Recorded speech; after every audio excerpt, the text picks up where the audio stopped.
So I'm going to be talking about the ways you can fix mistakes in prayer when they occur. Assalamu alaikum wa rahmatullahi wa barakatuhu. So mending mistakes in prayer is the offering sujood as-sahu, which is two prostrations that take place at the end of the prayer when an error has been made. So the Prophet ﷺ says that if one of you forgets something in this prayer, prostrate twice. The Prophet ﷺ did this, and the consensus of scholars is that it is done. There are three reasons that we offer sujood as-sahu. So if one adds something to the prayer, so if you add something to the prayer that's not part of the prayer, or if you omit something, if you miss something and just leave it out, or if you have doubts whether you did something wrong, so you have a doubt, these are the times you do. So the pillars of the salah, your prayer is invalid if you skip something and do not offer it in the prayer. So for example, if you're praying Dhuhr prayer and you read 3 rakats instead of 4, and then someone reminds you, or you can do 2 prostrations of sujood, your prayer is invalid. You must offer the 4th rakat and then you compensate it. You don't just do the sujood as-sahu, you must compensate and make up the sujood as-sahu, and obviously that applies to when you're late to prayer. You make up that once Imam gives salam, you stand up and you make up the rakats that you've missed, that you did not pray with the Imam. So then you complete, and then obviously you must offer the 4th rakat, then compensate with sujood as-sahu, as I've said. If you remain in the same position when you need to rise for the 4th rakat, as I mentioned. So if it's a mandatory act, so if you forget to say Subhana Rabbiyal A'la, or you remember at the end of the salah, then you must do the 2 sujood as-sahu, even though it's not a pillar. The Prophet ﷺ did this in his lifetime, as per the hadith of Abdullah ibn Masud, Abu Huraira, Abu Buhayniya and others. The Prophet sometimes did 2 prostrations of sahu before concluding his prayer with salam, and sometimes he did it after. So the first reason for prostration of forgetfulness is increasing something in the prayer. So if you add bowing, tashahhud, that's not supposed to be added.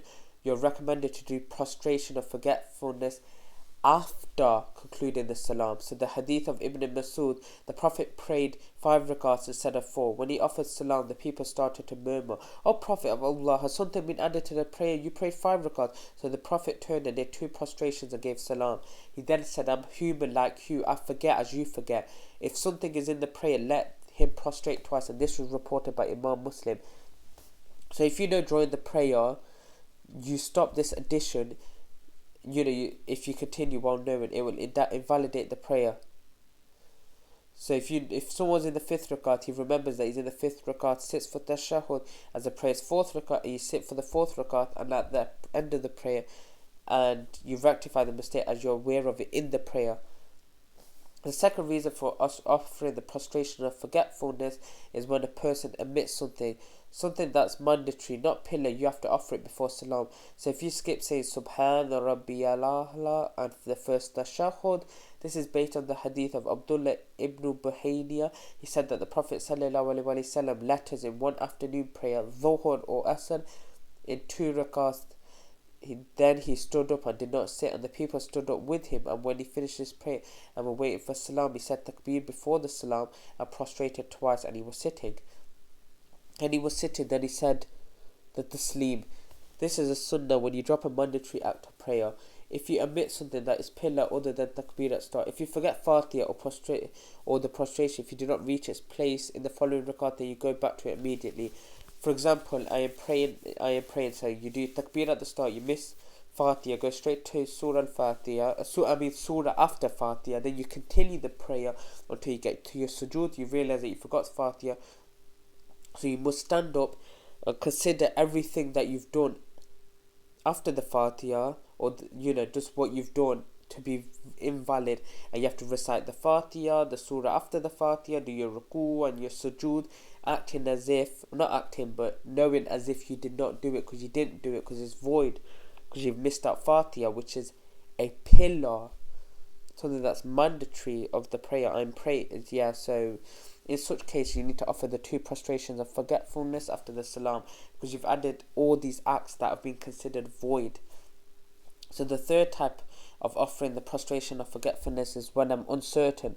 So uncertainty is divided into 2 types. Either you're totally blinded and confused, you do what you are certain of and admit the doubt in your mind, and you offer the 2 prostrations of forgetfulness before the salam. The Prophet ﷺ says that if one of you is uncertain about his prayer and does not know how many rakat he has prayed, 3 or 4, then let him ignore what he is uncertain of and proceed on the basis of what he is certain of. Then let him prostrate twice before he says the taslim. As the Prophet ﷺ said, if you certain omit what he is uncertain, meaning 4th, and act as if you have prayed 3, then follow it with the 4th rakat and continue praying, offer 2 prostrations of forgetfulness and make that before the salam. The second scenario is that you have a doubt that you might have done 1 or 2 sujood, so you don't know if you've done 1 or 2. In this case, you follow your gut instinct, and if that is 2, then you stand up and continue the prayer as normal. But if you doubt and you're not sure, you must offer the 2 prostrations of forgetfulness. So the hadith that backs up this evidence is that the Prophet ﷺ said concerning the one who is uncertain and not sure, he says, let him determine what he thinks is right, meaning follow your gut feeling, then complete his prayer on this basis. Then let him say, then prostrate twice. This is the way of the Prophet ﷺ when the 2 prostrations of forgetfulness is mandatory. Now, some scholars say that it's recommended to offer the 2 prostrations of forgetfulness when you skip voluntary acts. For example, before going to ruku, you don't raise your hands before going to ruku. Then in this case, that is a sunnah of the prayer, something that the Prophet did but is not mandatory. So scholars say in this case it is recommended to offer the prostration of forgetfulness. But since the scholars say it's recommended, it's best not to offer it, because this can cause many problems for your prayers. It can cause Satan to creep in, affect OCD patients, and you're missing out the voluntary stuff for not offering the 2 prostrations of forgetfulness in every prayer, which is not in accordance with the sunnah. So this is where I'm concluding the video. So I'll leave you here. Fi amanillah wa sallallahu wa baraka ala nabina Muhammad. Astaghfirullah. Assalamu alaikum wa rahmatullahi wa barakatuh.